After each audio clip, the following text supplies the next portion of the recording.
Thanks so much, Alice. Thanks so much, Alice. It's a real pleasure to be here. It's a real pleasure for many reasons, maybe primarily because Alice didn't mention that most importantly, I'm a graduate of Madison High School in New Jersey. And this place reminds me very much of Madison High School as I was coming here. And that place was incredibly formative in my life, maybe much more so than my university or my PhD education. So I'm delighted to be at a place where you're getting the kind of education I got in my high school, which I think is fantastic. And in fact, meeting Mr. Donnelly and some of your other teachers reminds me of some of my great teachers, Bill Chmurka in particular, who taught me history and some economics, and whose imprint still lasts till today. So it's great to be in a high school setting and with you all. So let me tell you a little bit about this book, and I thought what we could do is maybe talk for like 35, 40 minutes, and then we can do a Q&A, and we can talk about whatever you want to talk about. We can talk about the book, we can talk about anything you'd like to talk about, okay? So when I selected this title, I told my publisher the title, and he said, you know, provocation works pretty well in titles, but straight up oxymorons, not so much. You know, which is a way of saying people just don't put those two words together, wisdom and finance. They actually think they're kind of contradictory. And people might not just get it. And I thought to myself, that's exactly the point. Exactly the point is that these things have a lot more to do with each other than you would have otherwise thunk. And so that's why I titled the book in this way. So let me give you a little bit of an origin story about the book, and then we'll dive in. So where did this all come from? So 2 years ago, or 2.5 years ago now, I was asked to give a talk to graduating MBA students. And I kind of prepared a talk, and it was like a nice talk about what was going on in the capital markets and the latest economic developments and blah, blah, blah. And then I was told that's not what this talk was supposed to be about. I was told it was supposed to be about wisdom as they graduate and go out into the world. So I said, okay, and I picked a title, The Wisdom of Finance, not knowing what it meant. I knew it had to be about wisdom, and I know something about finance, so I thought I would give a talk about the wisdom of finance.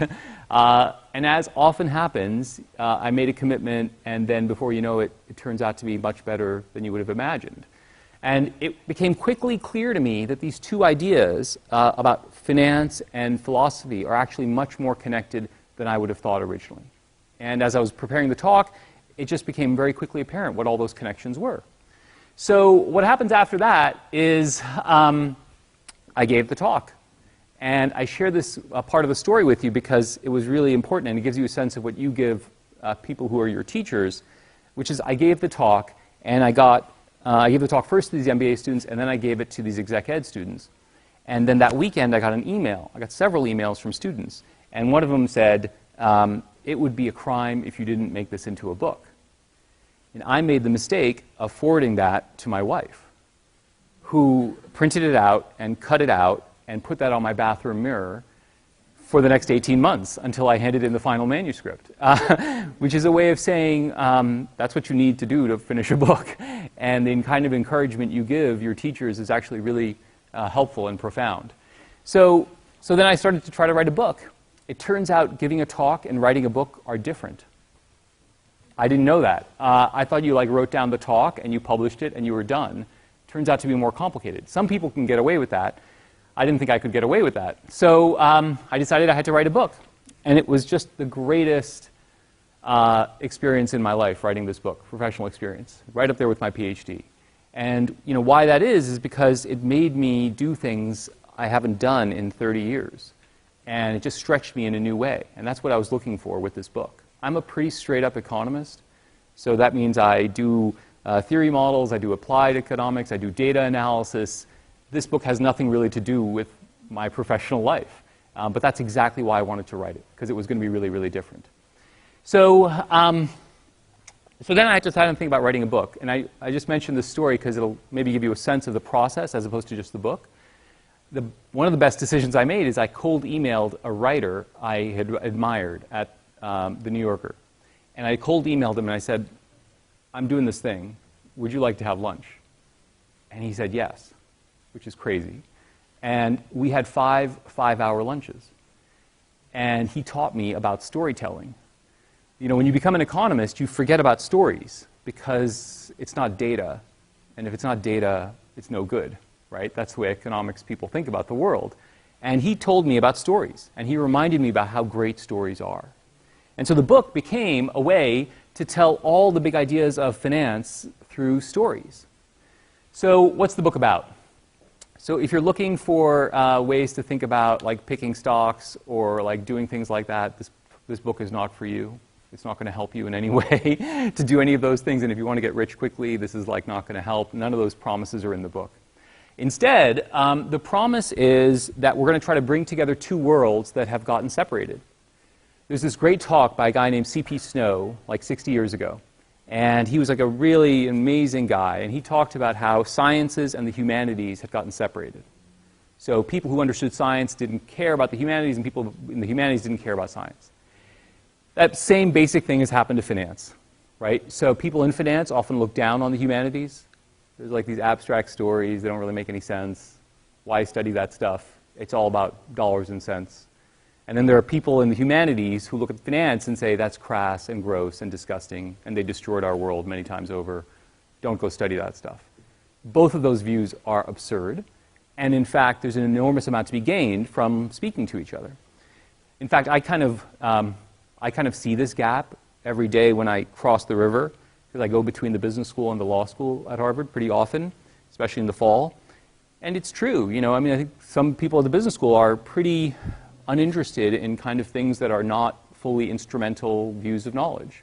And similarly, people on the other side of the river look down on business in ways that just don't make any sense at all, given how important it is to our lives. So hopefully, what we're going to get out of this is humanities are going to teach us about finance in some of the ways that Alice suggested. And at the same time, and this is the really tricky part, the ideas of finance are going to teach you about your life, which I think is even more absurd on its face, but turns out to be true.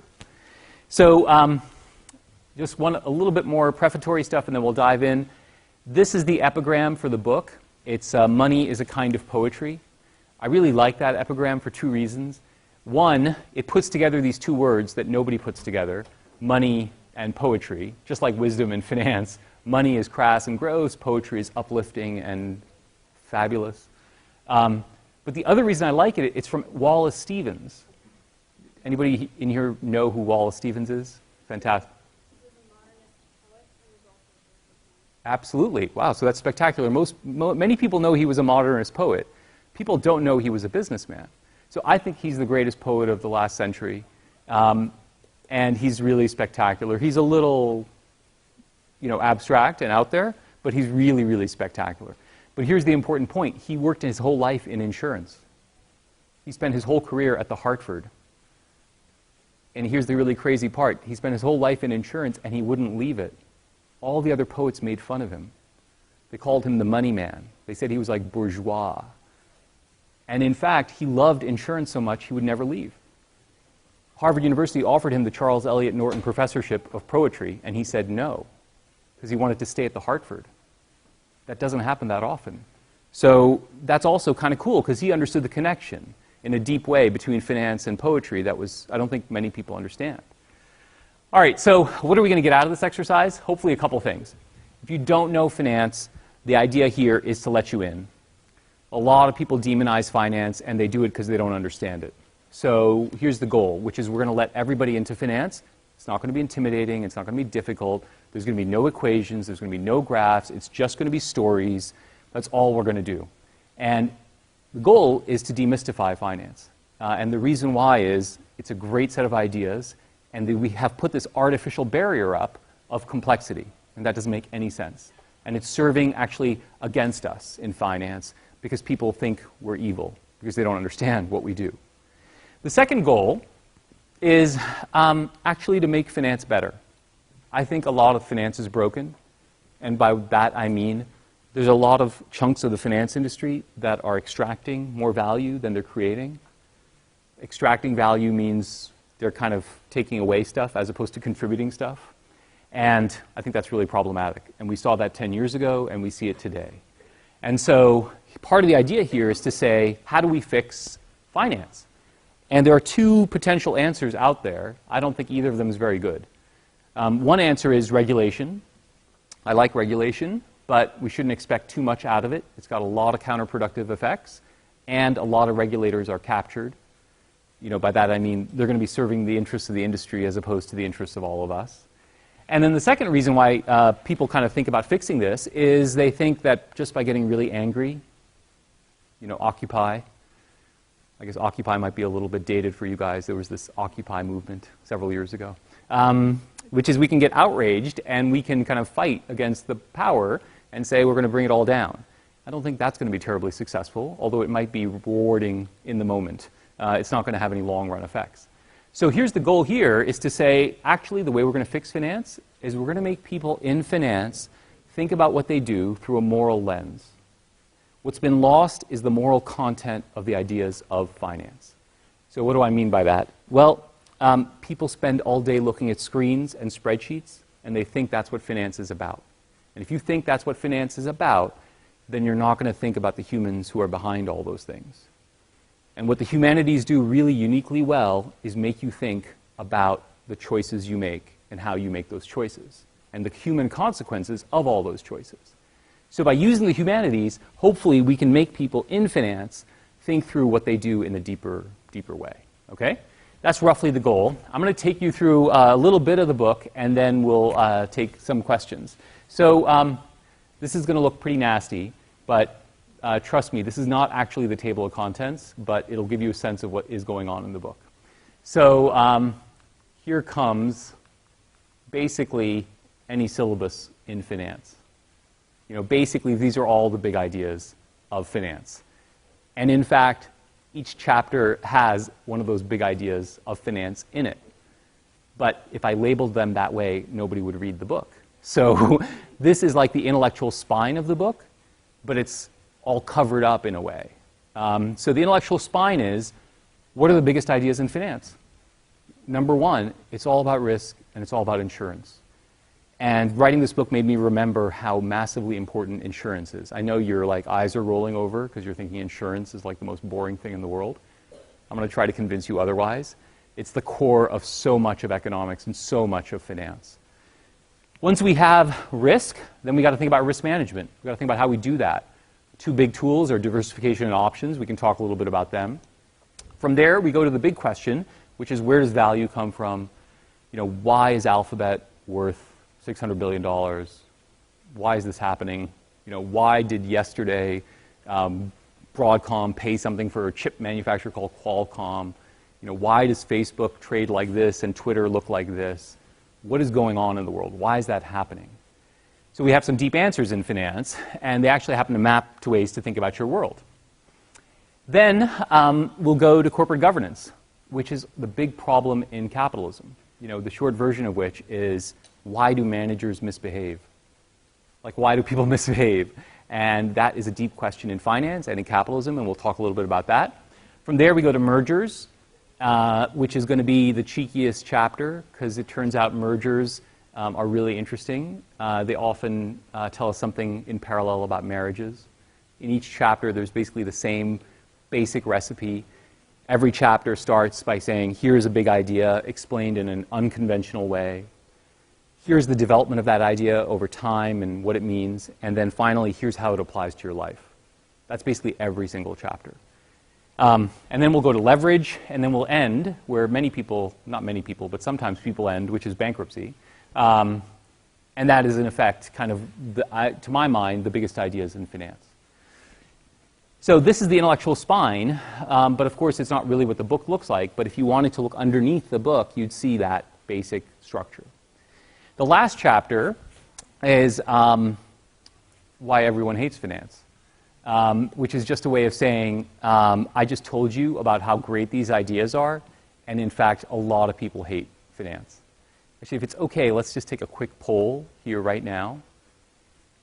How many of you have a fairly, and don't worry, you're not going to offend me, so don't worry about it.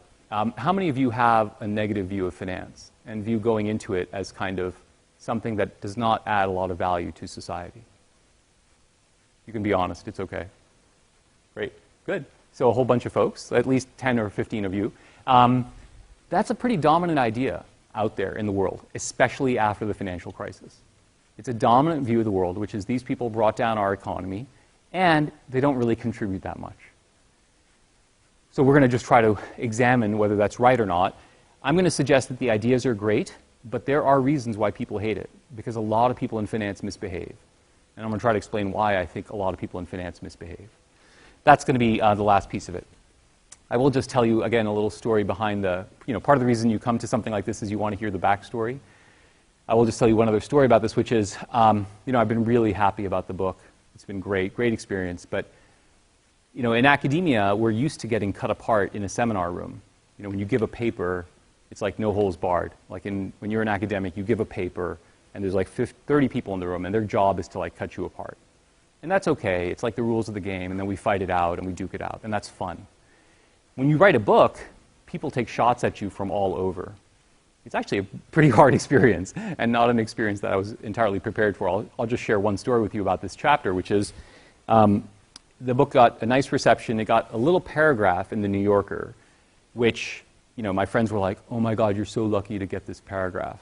Of course, I looked at the paragraph, and it was 4 sentences long, like not long, right? It's like literally 4 sentences long. And the first 3 sentences are really nice. It's like, yes, this is blah, blah, blah, blah, blah, blah, blah, blah, blah. And then the 4th sentence is, but he doesn't answer the most important question of all, which is the title of his last chapter, Why Everyone Hates Finance. That was like a knife through my heart. It was like, it's a nice book, but he didn't really answer the big question. To which I felt like saying, that's the next book. But you never get a chance to say that. So I'll try to take you through some ideas about that. 2 final things. The 2 things I'm maybe most proud about the book is, one is the references section. Sounds super geeky, but when you write a book like this, people don't really want footnotes and all that jazz. And so I had to put it all in the back. And the references section is meant for people like you who want to explore all these ideas in more depth. And the second thing I'm really happy about is every chapter of the book begins with a picture. And I had to fight really hard to get these pictures in the book. And so I'm really proud of those pictures. I'm going to show you those pictures as a way to talk about the book. And I thought I could give away 3 books if you can recognize the pictures. So they're really hard pictures.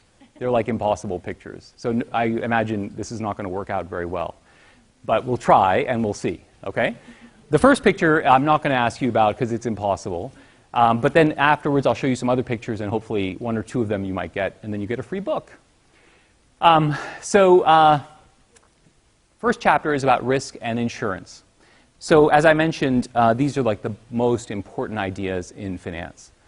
That is the goddess Fortuna, and that is the original Wheel of Fortune. Before it was a TV show, there was goddess Fortuna, and that was her wheel. This is like the original Vanna White. So, what's the idea here, right? And instead of explaining it in maybe a traditional way, the chapter actually goes through the history of risk, why it was so hard for us to think about risk. So for a long time, we just attributed everything to deities. We couldn't figure out probabilities for a long, long time. So instead of doing it in a more traditional way and talking about the history of insurance, I'll try it with a story. So the book opens with a story, which is called the Flitcraft Parable. So there's this author whose name is Dashiell Hammett. Has anybody heard of Dashiell Hammett and the Maltese Falcon? We got 1. Very good. 1. That's not a book-winning thing, but it'll come soon, hopefully. So The Maltese Falcon is this great mystery novel. It's a movie as well. I recommend it to you. It's a film noir movie starring a very young Humphrey Bogart, like very, very young Humphrey Bogart. Okay, so what happens in this book? In this story. Sam Spade is this detective, and he's talking to his love interest, who also is his prime suspect. Because this is the kind of thing that happens to Sam Spade. He falls in love with his prime suspect. And he's talking to her, and he says, I want to tell you a story about Flitcraft.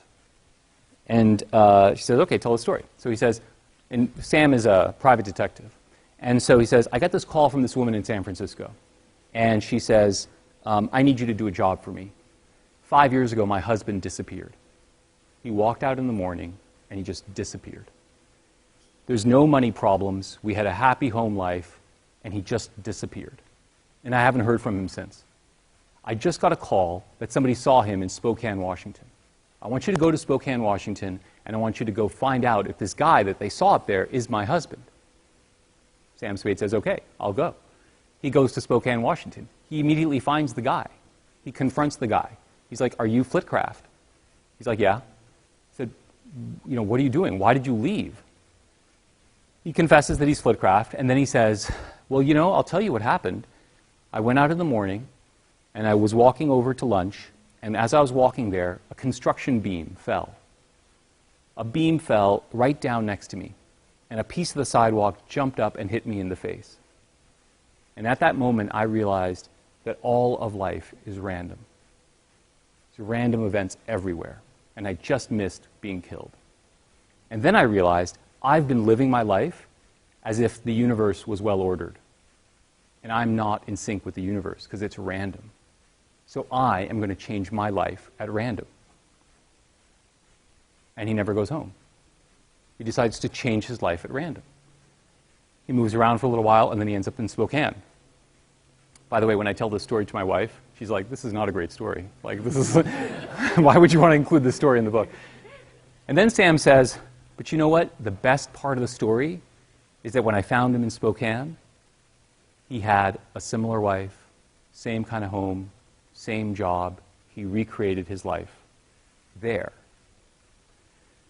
Okay, so what's the point of that story? So, by the way, the guy's name, he changes it from Flitcraft to Pierce. What's the point of that story? The point of that story is that, in fact, the world appears random, but there are patterns, and we can't escape the patterns. That is the beauty of finance, and that is the essence of probability. Life looks random. You see a lot of random outcomes, but in fact, you look at them in aggregate, there are patterns, like a normal distribution. Those are patterns in the world. All of finance is built on that idea, which is stuff looks random, stock prices look random, all kinds of things look random. In fact, they observe and they behave in a really well-distributed way. For example, height in this room looks like it's randomly distributed. In fact, if we looked at the distribution, it would look like a bell curve. That means there's patterns in all the randomness. That's Sam's story. The other thing that Dashiell Hammett hid in that story is it's all about insurance. So what do insurers do? Flitcraft was the most famous actuary at the time, and Charles Pierce was a guy obsessed with insurance. What do insurers do? Insurers go around and they look for patterns. They just take on risks. I buy life insurance. They take that risk on. How do they do it?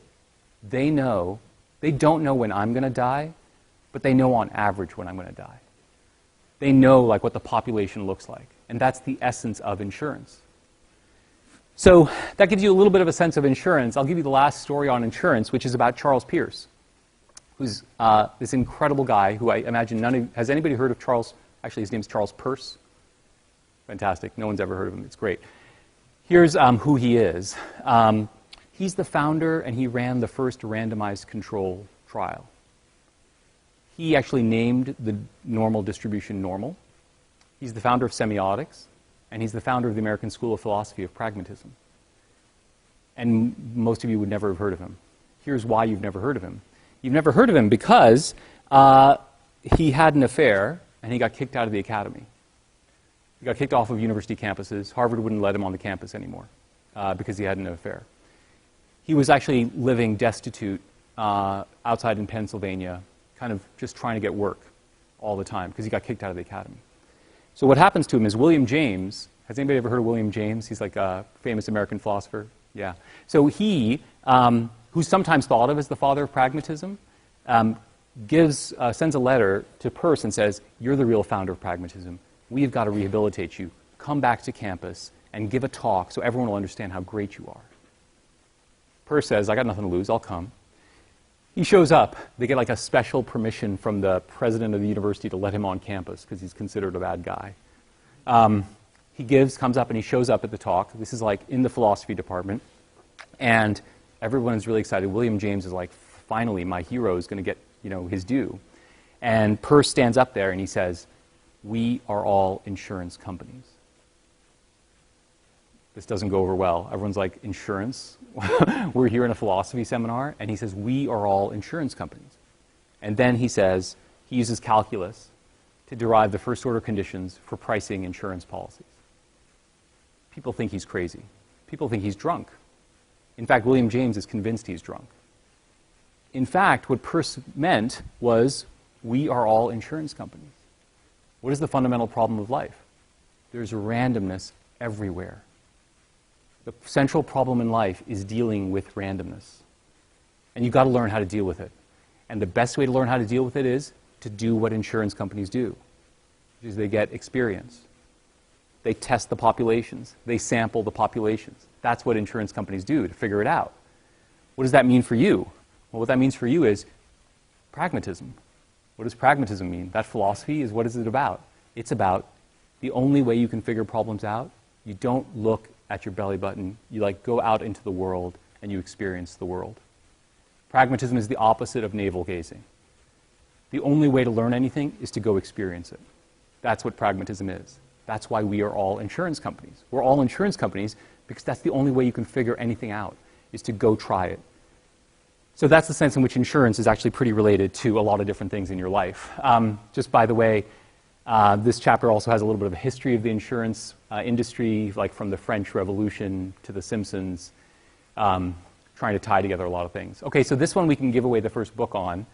Maybe this will be, this might be one of the easier ones, so I'm hoping for this. Somebody just has to name who this person is. All right, let's see if we can do this. No, Mary Wollstonecraft is a great guess, but it is not. Yes? Sorry? It is not. I'll give you a clue, because you're both getting close. Alice gave you a hint. Yes? It is Jane Austen. Thank you very much. Woo! Well done.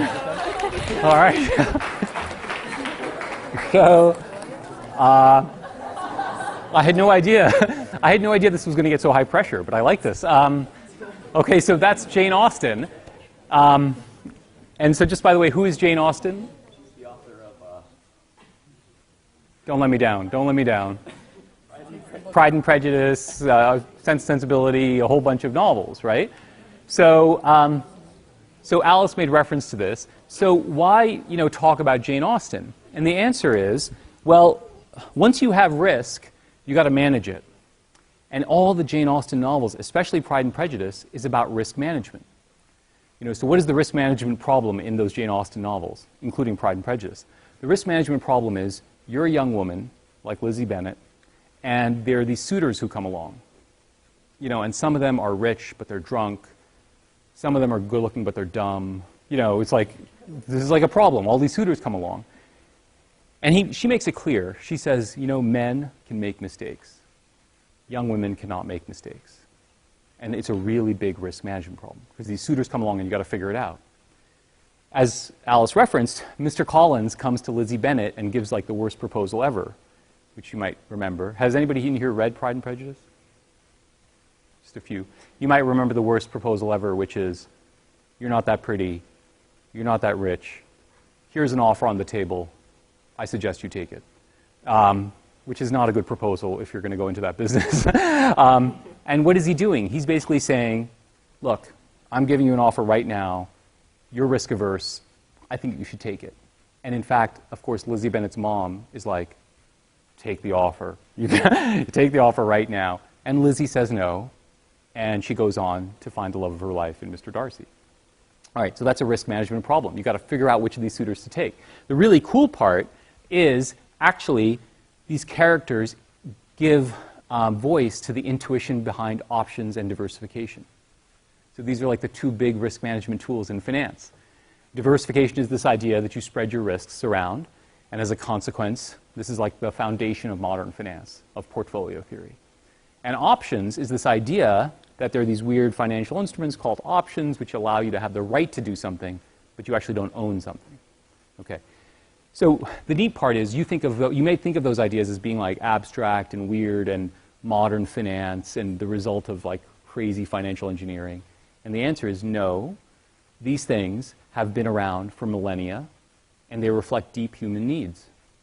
We've been doing diversification for the last 3 millennia, since early shipping routes. We've been talking about options since Thales, the father of modern philosophy, wrote the first option contract on olive presses. We've been doing this a long time. And in fact, these characters give that voice to those intuitions. So in the Anthony Trollope novel Phineas Finn, there's this woman, she's got all these suitors. And again, like one of them's drunk but rich, everybody's got some problem. And she's, talking to her friend. She's not a very romantic woman. She's like a very pragmatic person. She's like, I don't know what to do. I don't know what to do. There's these 10 guys. I don't know. And finally she says, if only I could marry all 10. Which, of course, is diversification, right? Which is you take a choice, you atomize it, you split it up, and you benefit from diversification. She also basically gives voice to an option strategy. She's like, I'll get them ready, I'll line them up, and then when I'm ready, I'll exercise my choice, which is basically a complicated option strategy, nothing more than that. This is just a way of saying a lot of people, these people actually gave voice to these intuitions. In this chapter, I also talk about how these ideas actually help you think about your life. And I do this by talking about what's called optionality. Does anybody know what optionality is? Sounds like a complicated term. It's not that complicated. So optionality, I see a lot of students who come to my office who talk about optionality. What is optionality? So it is this idea, which is I want to do things that allow me to have more choices in the future. Okay? So I want to go to that school because it'll actually create lots more opportunities in the future. It'll give me lots more choices in the future. I want to go work for that company because it's really prestigious and it'll create more options for me in the future. I want to join this network or this club because it'll give me a lot more choices and options in the future. That's called buying optionality. Okay? So here's what I observe, which is I observe kids coming into my office and who are like, I want to go do this thing because it's going to get me a lot of optionality later. This is like a way of people in finance using these ideas to talk about their life, right? Which is optionality is good because I get more choices later. You'll hear people in finance talk like this. Marriage is the death of optionality, right? You commit to somebody and then you lose all your optionality. Here's what I observe, which I observe kids coming in my office who are all about acquiring optionality.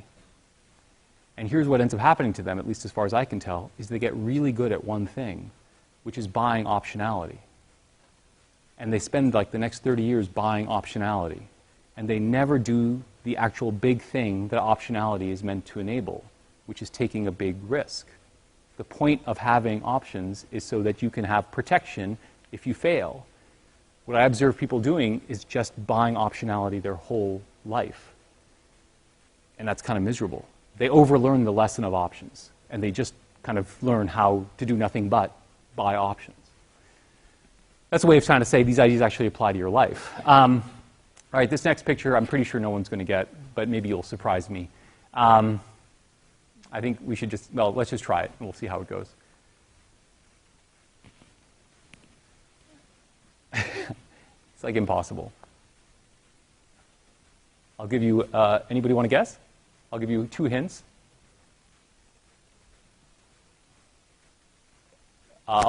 Yes. It is not Plato. It's the Bible. Go ahead, give it a shot. You got nothing to lose. It's the Bible. It's the book of Matthew. Yes?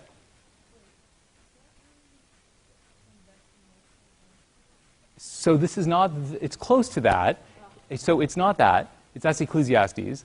Any guesses? What is he giving up? He's giving out money. Okay, yes? It's not about it's not that part of Matthew. I'll give you, so we're no book of away here, but then we'll come back to another book of away. This is the parable of the talents. Should have raised your hand, man. You should have raised your hand. The parable of the talents is what? So you think of talents as being like what makes you really special and what you're good at. That's not what talents originally were. Talents were originally money.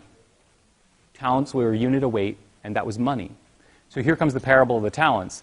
The parable of the talent has this guy who's like the master. He's supposed to represent the Lord.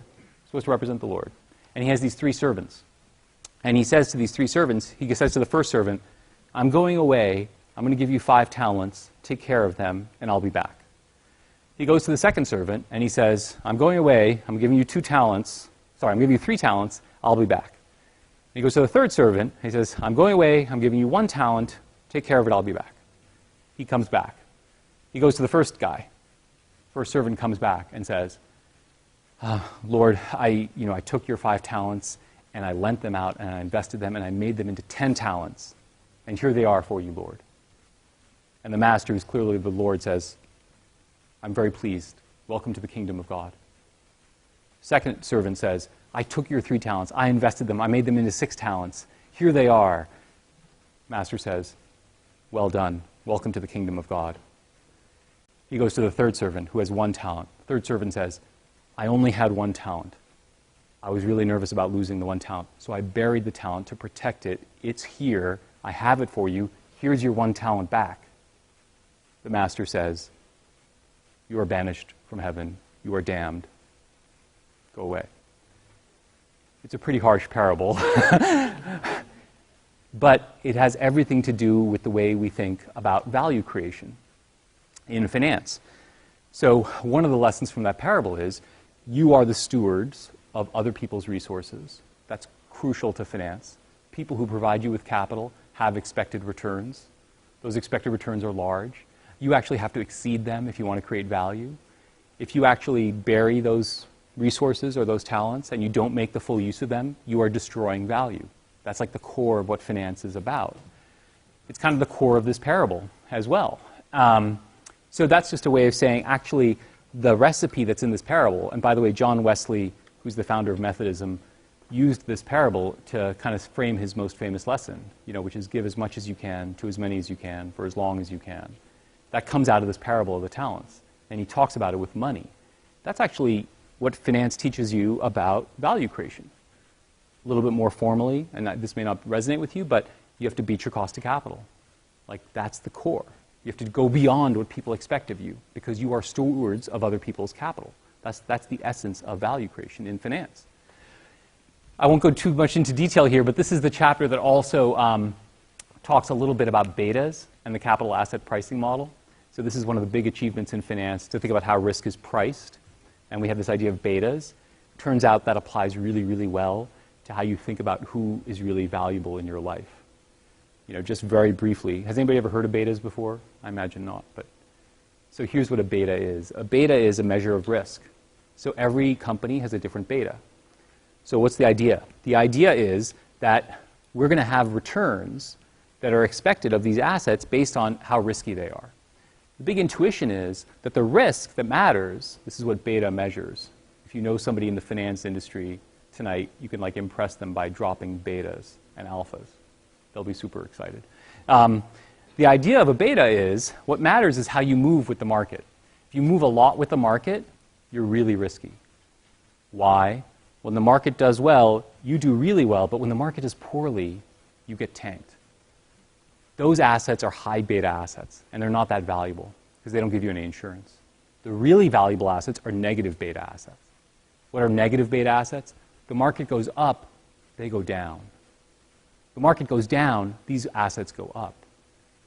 What's so cool about those assets? Well, when you're down on your knees, they come through. So that's just a way of saying the really valuable things in your life are negative beta assets.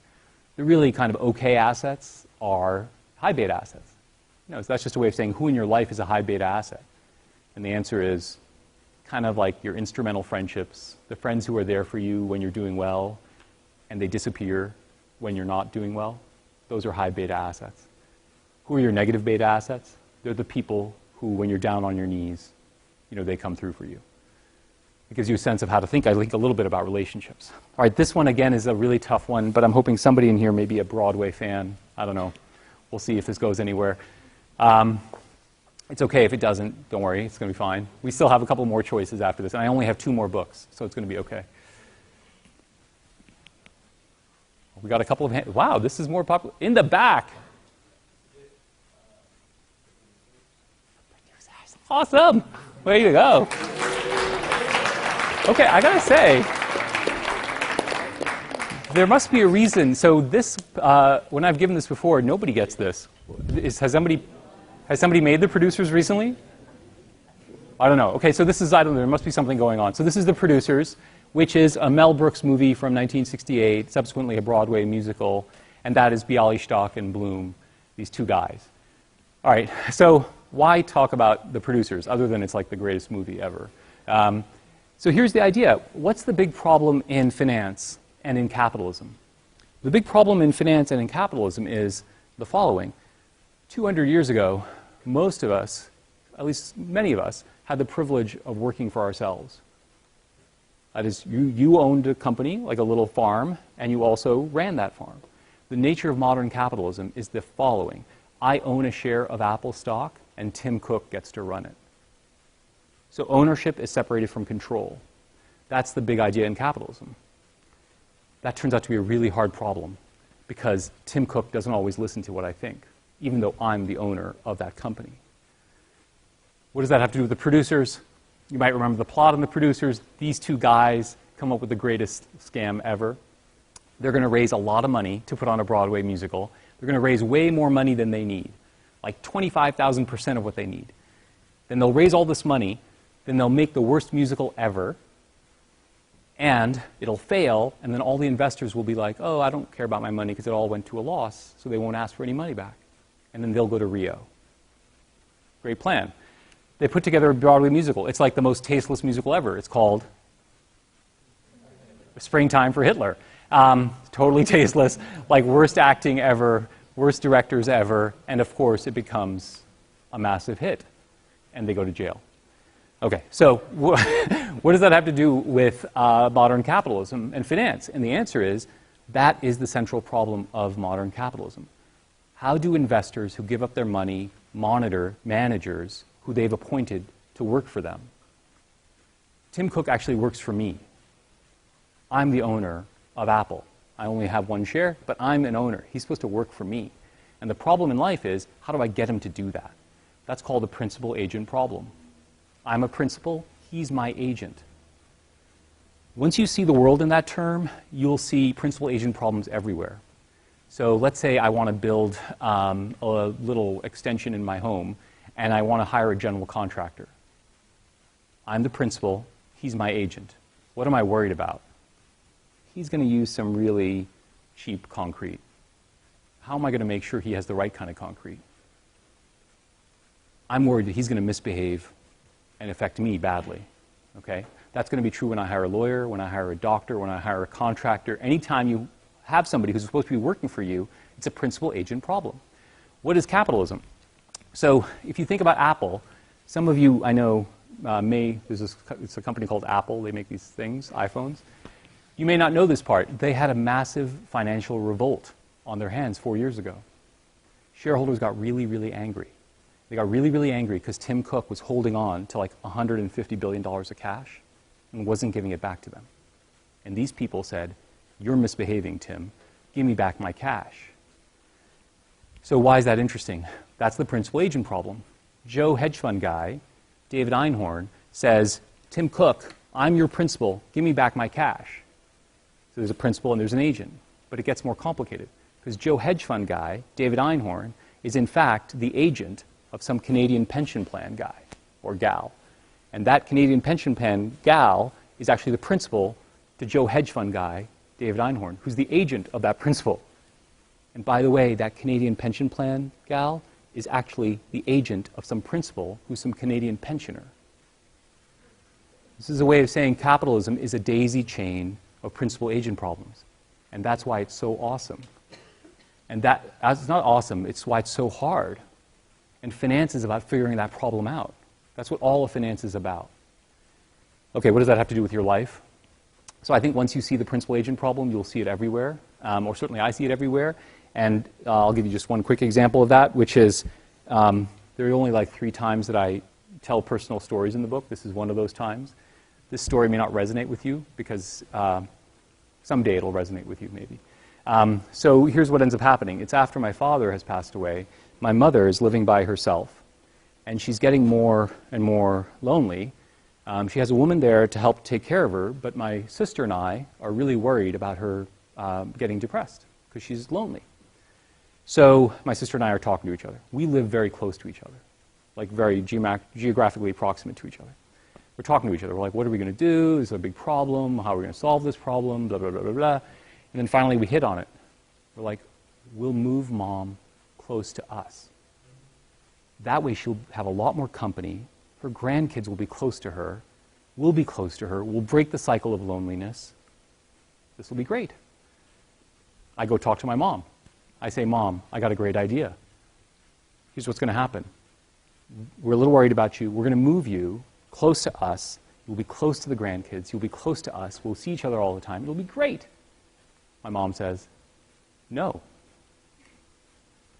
She's a woman, not a woman of many words. She's like, no. I'm like, you don't understand. Let me try again. And I explain it again. And she says, no. And in that moment, I kind of realized, I thought to myself, we thought we were serving her. We thought we were being her agents. Or maybe I thought I was being my father's agent, who was like in the background saying I should be taking care of my mom. And in fact, we had made her into our agent. We wanted her to live close to us. We didn't want to schlep all the way there. We wanted our kids to get exposure to her. And in the name of serving as her agent, we'd actually made her into ours. It's just a way of saying principal agent is a powerful way to think about the world. This chapter ends with another Mel Brooks story. So the whole chapter has got Mel Brooks in it because he's so awesome. He gets married to this woman named Anne Bancroft, who's an actress. And the short version is Anne Bancroft is an actress, and she comes home and she's complaining about her job. Mel Brooks is a director and a producer and a writer, and Anne Bancroft is an actress. So Anne Bancroft comes home one day and is like, oh, so hard today. These lines that the writer wrote are terrible. The director's terrible. I hate this job. It's really bad being an actress. It's just, I hate it all. And Mel Brooks stands up and he's like, enough. You want to know what's hard? And he holds up a blank piece of paper. He said, this is hard. Which is a way of saying it's hard to be an agent, but the real struggle in life is to stop being an agent and to become a principal. So many of us struggle with, which is we find ourselves fulfilling other people's expectations, that is being an agent, and never becoming a principal, which is actually somebody who lives the life that they want to live. All right, so this next one is, I think, also not going to work. I'm tempted just to skip it, but there's a small chance somebody's going to get this. But the one after somebody I think will get. So we'll just try this. Whoa. In the back.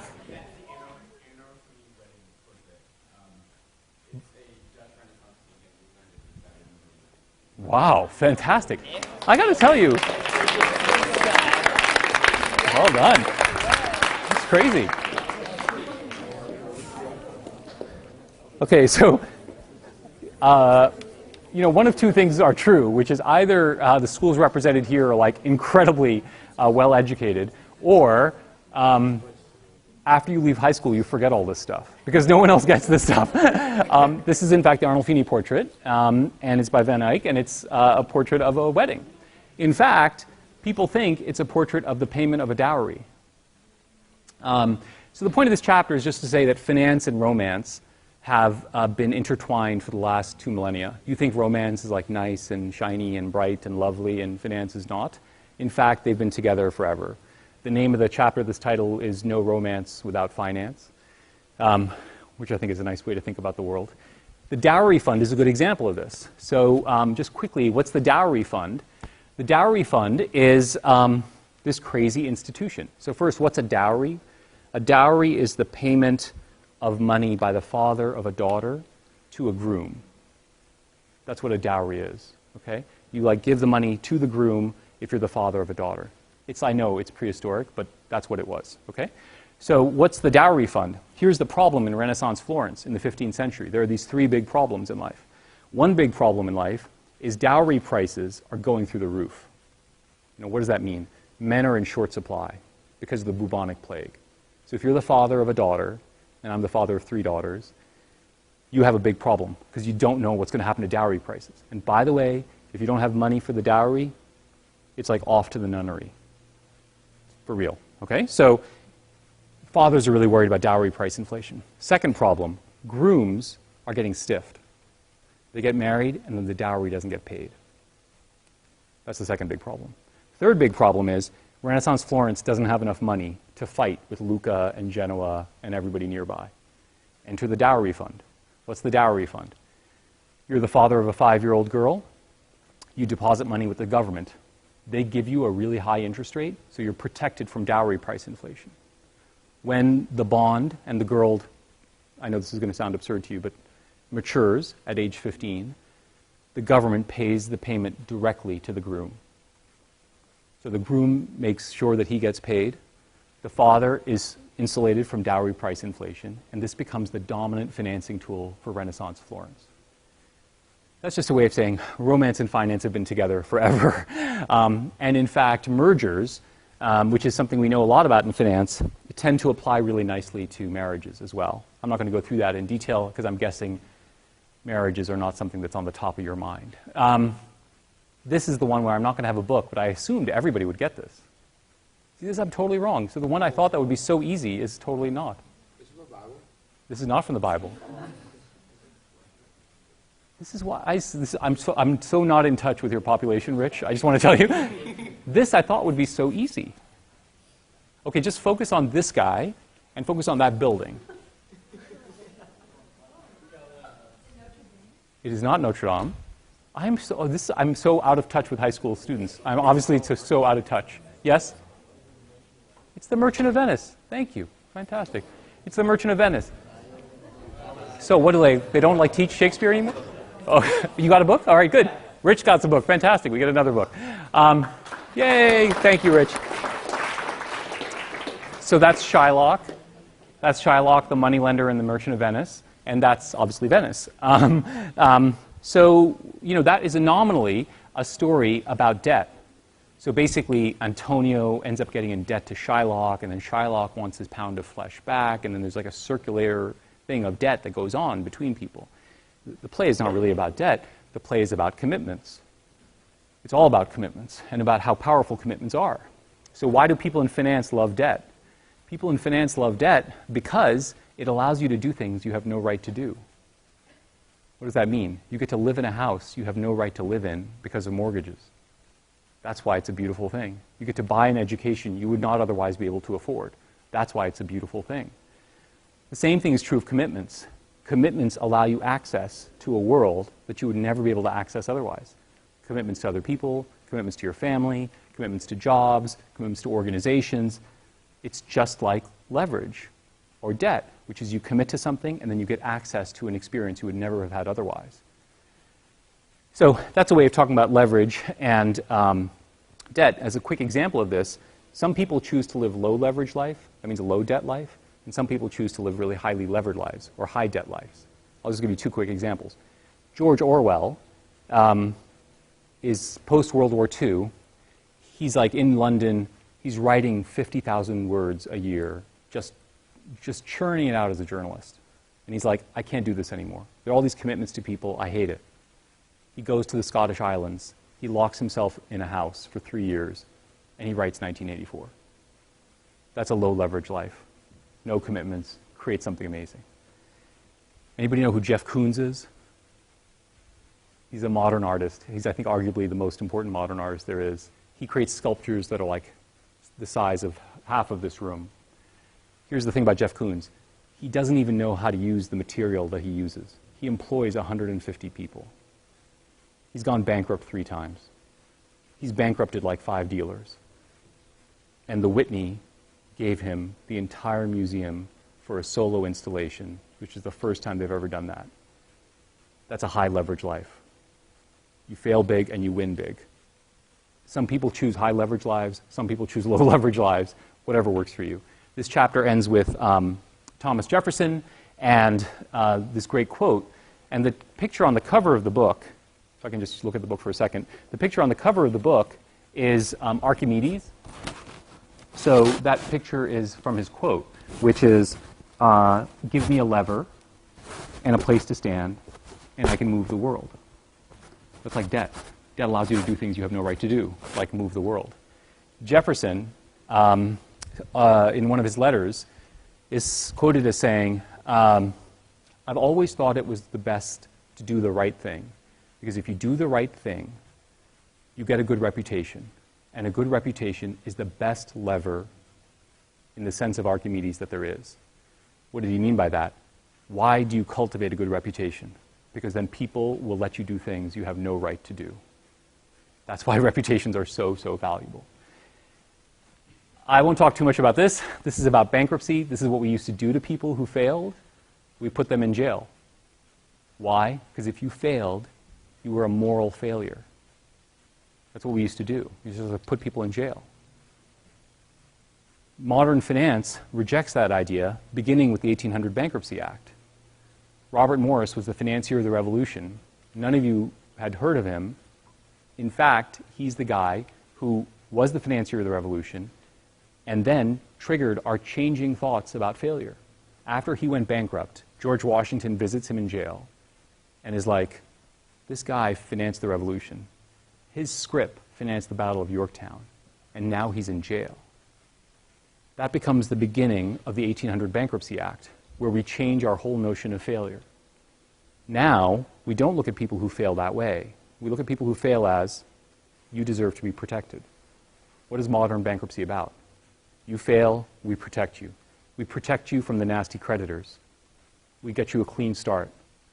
We give you protection, we give you advice, and that lets you start again. In the quote, Bruce Mann, who's written about the 1800 Bankruptcy Act, says, this is when failure stopped being about death and became about rebirth. Which I think is a good way to think about failure in your life. Because if you think about failure as death, it's going to be really hard. Life is going to be really hard. If you think about it as a moment for rebirth, it's a much better way to think about life. This I'll just end with because I've gone on way too long. So why everyone hates finance, I'm not going to go through this in detail except to suggest the following so we can have some questions, which is all the stories of finance in literature, most of them are terrible. They're like these evil, greedy people who just get consumed by ambition and greed, and it's just horrible. Turns out there's one story which is not like that. It's O Pioneers. Anybody read O Pioneers still? Willa Cather. Fantastic. One person. Sorry, no more books. If you send me an email, I'll send you a book. Willa Cather, O Pioneers features Alexander Bergson. Alexander Bergson is like the great finance hero in fiction.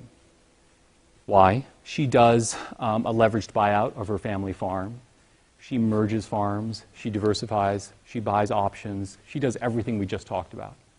And here's the great news. She doesn't become a jerk. She becomes like this fabulous person. So she embodies all the lessons of finance, and she doesn't become a jerk. And the reason why she doesn't become a jerk is because she doesn't get confused between luck and skill. The problem in finance is people think what they accomplish is because of skill. What Alexander Bergson understands, and what modern finance theory understands, is that you can never tell the two apart. Luck and skill are like forever commingled, especially in finance. You see somebody do well, you have no idea if they're good at what their job is. Why? Because there's a lot of luck and there's a lot of randomness in the world. And Alexander Bergson gets that, while many people who work in finance today don't. And that's why they turn into jerks. All right. Sorry for going late. I think it's pretty clear what this is about. Look, I think these two worlds have gotten separated. They shouldn't be separated. The point of this book and the point of this contest is to kind of say these things, finance doesn't sit over here. Finance is everywhere. And because it's everywhere, we should understand it with much more humanity than we do. As a consequence, you can understand finance by not just reading a finance textbook. You can understand finance by looking at a lot of different things in the world. So the point of the book is to bring those two worlds together, to make finance more accessible, and then also, hopefully, to make finance better. The point of the contest is this book I'm really happy about, but the people I want to reach the most are not my students, but Rich's students. Those are the people who are the future, and that's the population I want to reach. And so the goal behind this contest, to be perfectly, crass about it, is I want the book to be read by people like you. And I want the young people of the world to understand that finance is not something that's evil. We've lost the battle with, people who are my age. Their ideas are fixed about finance. But it's you're the future. And so the goal is that if you can kind of think about finance when you're watching whatever video game you're watching or whatever book you're reading or whatever thing you're doing in the world, then we'll create a different world of understanding about what finance is. So that's the point of the book, and that's the point of the contest. I know I ran late, but we can take questions or do whatever else you want to do. Okay, so we have a few minutes to take questions. So if you have questions, I'll just ask that Professor Desai repeats the question so we make sure we get the question for the webcast. Sure. Okay, so if you have a question, we'll call on you, and then I'll bring the microphone over for you to ask the question.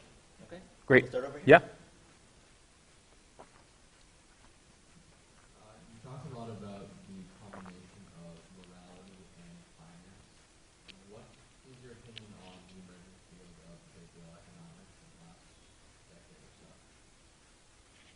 So I think the question was heard, but you talk a lot about morality in finance. What do you think about behavioral economics in finance? I'm going to disappoint you because I'm a cranky old man. I think it's good. I think it's fine. I'm a cranky old man. So I think the power of economics and the power of finance is in notions of equilibrium and notions of optimization. I understand that people are not fully rational, but I don't know how much is to be gained from looking at it this other way. I'm a total cranky old man. I apologize in advance for that. I think it's interesting to learn these kind of cocktail party facts about, look at these mistakes these people make, or look, if I push them this direction, they end up doing this kind of a thing. But it makes me feel like we're aping psychology and rediscovering things they know. And we've lost the soul of what we do, which is equilibrium, optimization, understanding that phenomenon. I understand there's a lot of excitement around that stuff. I get it. It's just not my cup of tea. So I apologize for that, especially given the award a month ago. But it's just, if you ask me my opinion, that's what I think. Yeah, go ahead.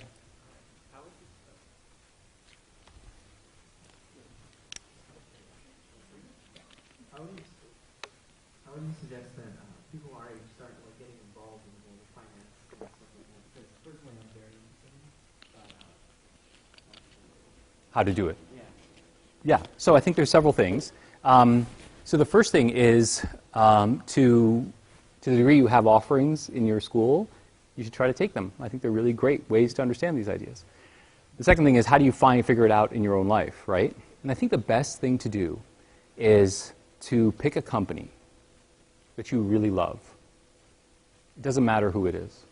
It really doesn't matter who it is, right? So if you want to pick Apple, that's great. If you want to pick, Suffolk Construction, that's great. I don't really care what you pick.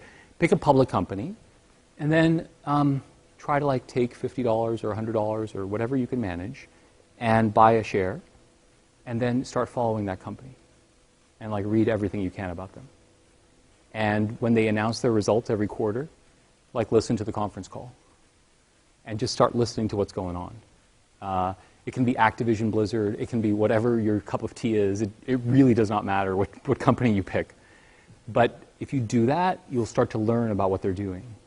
So for example, in Apple's case, that company is so interesting financially that you have, I'll just give you a brief reason for why that is. They have become, this is going to be a little bit abstract, but let's just try this out. You think they're interesting because of their products and the iPhone X or whatever. They have about $300 billion of cash. Most of it is sitting in Ireland. They've become the largest buyback monster in the world. They've been buying back their shares in a way we've never seen before. They've become the largest borrower in the world. They've borrowed $100 billion in the last 4 years. They have an economic model that generates and throws off so much cash. It's astounding. So that's an example of a company that you might like the products of, or you may not, but let's just think if you do. If you started following them financially, you'd see a whole different world. For example, I'll give you one very simple example of this. If you go to the Apple store, I don't know where the nearest Apple store is to here, but if you go to the Fifth Avenue Manhattan Apple store, and you go ask for the new iPad Pro, right? It'll be there. They run an operation which has to serve millions of customers every day, and they carry the tiniest amount of inventory you'll ever see. They've figured out a way to be so ruthlessly economic that it's scary. And that'll give you a sense of what they do and the scale at which they do that, which you will appreciate next time you walk into a store. You'll be like, it's amazing that this thing works at all. So that's just an example. I think that's the most powerful way. Ideally, you do it with your buddy. And you and your buddy do it together, and then you look at that company together and you watch it. And then when the iPhone X comes out, or the iWatch, or whatever it is, then you can see what's happening when that thing comes out. And when they report, you can get a sense of what's going on. I think that's really, really fun. So that's my suggestion.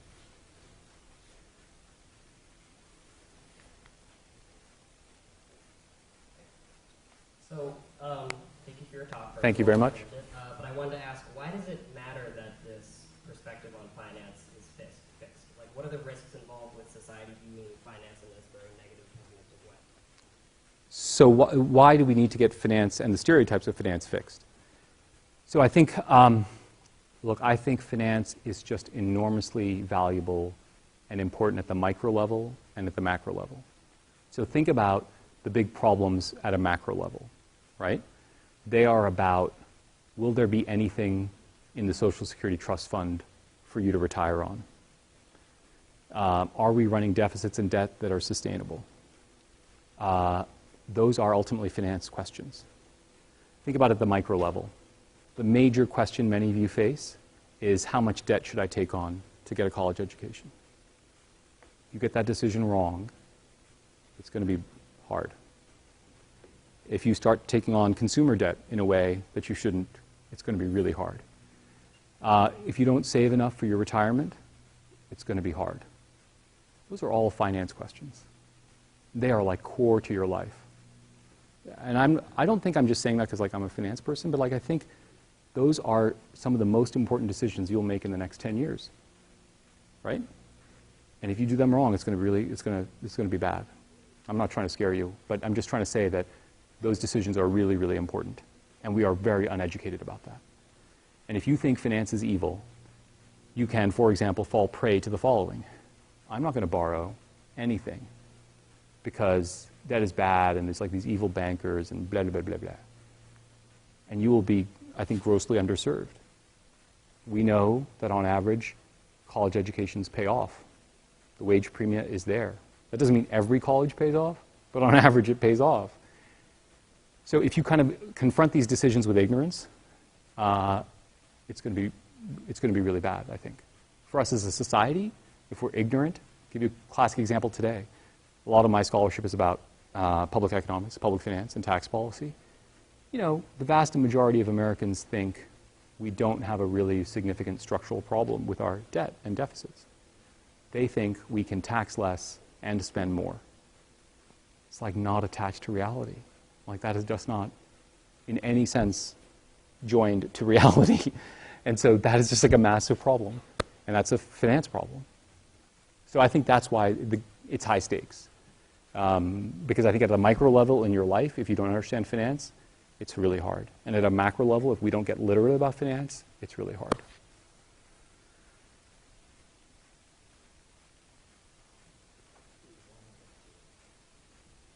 I think there's one in the back over there too, maybe. So I think in the time we'll do these three last questions. Sure. Okay. Yeah, whatever you say. What started you like become so interested into like finance and economics? And like, since you're so interested into it, like when you like wake up every day, like what do you do to like get better at it, or like what is like your daily routine? It's a great question. So how did it get interested in it? You know, so actually I think it's a great question. So first, admission is, I was a history major in college.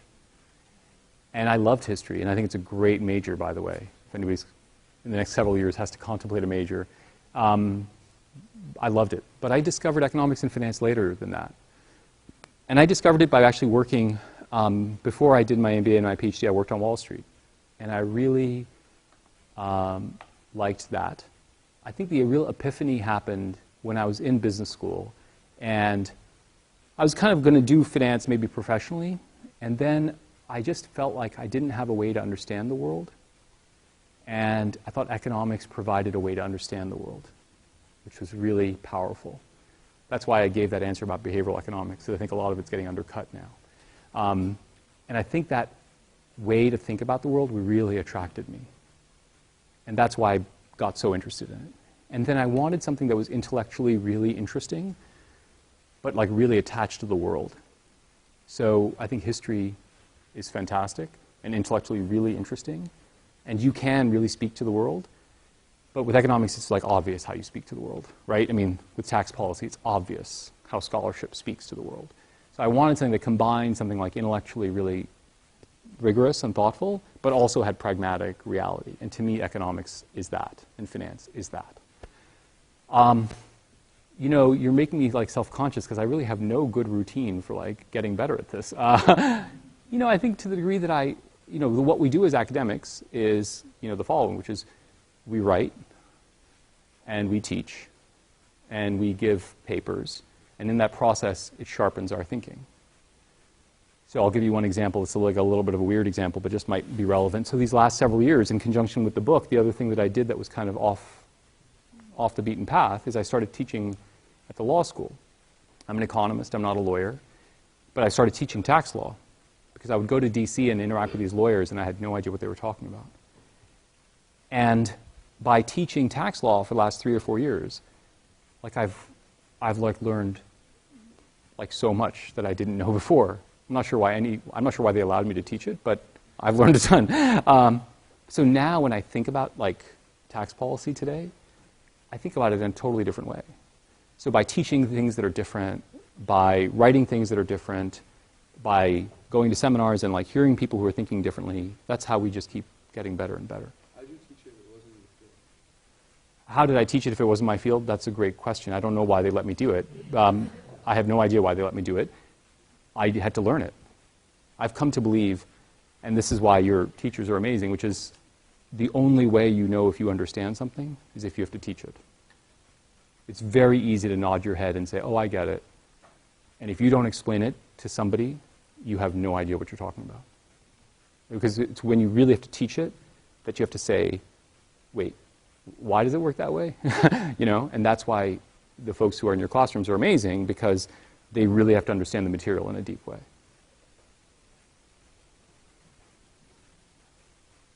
I really enjoyed your talk, but I wanted to ask about, you were mentioning tax policy and debt problems, and what sorts of policies do you think we should be looking into? So there's a lot of them, I think. I'm not to be flip about this, but the short version is, this is super flip, which is I have an article in Bloomberg View yesterday, which has most of what I think. That's the flip answer. The slightly elaborated answer is the two instruments that we should certainly be thinking about is one is a carbon tax. It's like a total no-brainer. We should be doing it for reasons I think you might understand. And the second is we should be having a consumption tax, which is like a value-added tax. If you've ever gone to another country, sometimes you pay a value-added tax. We should have both those things, and we don't. Then there's 30 other things I think we should do that are in that article, but those are the two things that are the most important things that we're not doing today, that we should be doing. As someone that works in field, I understand why you mentioned stigma against finance and stuff, but I've lived in a lot of places in New Jersey, Luxembourg, and what I've realized is that a lot of people, especially around Europe, like in Austria, where they have this field and stuff, they're not as afraid of investing and stuff because there's a lot less and then what I mean is in the U.S., people are more afraid to take money out and stuff, and I understand why you want to use stigma, but don't you think in a way it does protect people, and there's a reason that stigma is there, because the economic system has kind of Yeah. has kind of screwed a lot of people over, especially in I'm not sure I would put it that way, but yeah. yeah. So Oh, I totally. I was just wondering don't you think in a sense it does protect a lot of people from Well, I agree with the first part, and then not with the second part of your last. The last clause I take issue with, but the first part of it I agree with, which is just to say, has finance earned its bad reputation? Answer: yes. Totally. So, the last thing I want to do is whitewash what has happened in finance. As I said, I think there's a lot of value extraction going on, and it's been bad. Not just the financial crisis, but ex post. There's just been a lot of bad stuff. So I take that point, totally. That doesn't mean that knee-jerk demonization of the field serves any purpose. So this is the subtle line which I tried to walk in the book, which is, I'm not telling you that finance is good in its current form, because actually it's problematic. I'm just trying to tell you that the core ideas are fantastic and that the way back to making it better is by getting back attached to those core ideas. So I take your point that finance has earned its bad reputation. And I think that people who try to like defend finance as like God's work and blah, blah, it doesn't make any sense. In its current manifestation, that's not true.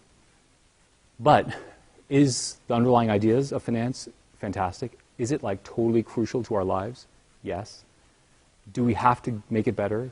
Yes. And does knee-jerk demonization, where we're like, nasty bankers are horrible, help? That totally doesn't help. And I think what helps is understanding the ideas.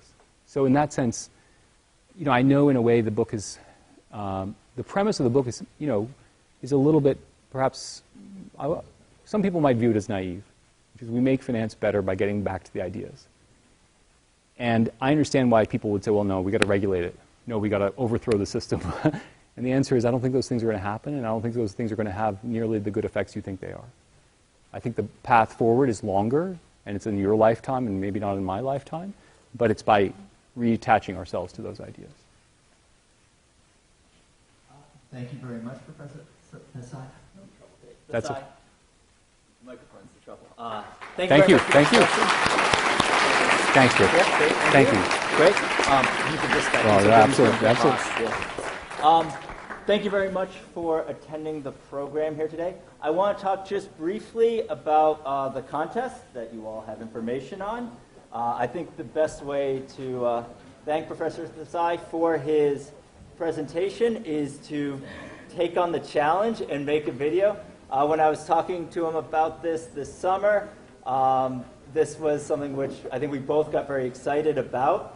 This is a challenge that has gone out to you. You have lots of examples in the book of connections between finance, economics, and the humanities. Now ball's in your court. What you need to think about is, what is an example of a piece of literature, right? Short story, novel, play. But also, you can think of a movie, you can think of a television show, you can think of a video game. Something that you see out there in your life that connects concepts and ideas from finance and economics into these other aspects of life, which we generally group together as the humanities. What you need to do is you have 4 minutes in which you need to identify that concept, then demonstrate it, dramatize it yourself. My idea for this was the movie Be Kind, Rewind, right? You get out there, you act out the scene, you act out what's going on, videotape it, and then provide an explanation as to the connection between the concept and what you've dramatized. Submit it, and if you do really well, there could be some money in your future. So, once again, thank you very much. My pleasure. Thank you. I look forward to all the submissions. Yes. He will be, Professor Desai will be making the final judgment. So, good luck out there. Thank you very much. Thank you all. Students from Belmont and Weston, thank you very much for being here. Bedford students, thank you for being such good hosts. Yay. Thanks, Great, Rich. great. That was Thank you. fantastic. We got it done in time. Yeah, we got it done in time. Yeah. That was really fun. Yeah. I got to tell you, they got more references than people normally get. Yes, yeah. That was awesome. Thank you so much. Thanks so much, John. We get a group photo? Of course, yeah, sure. So, Hi. guys, Weston High School. Oh, of course, yeah.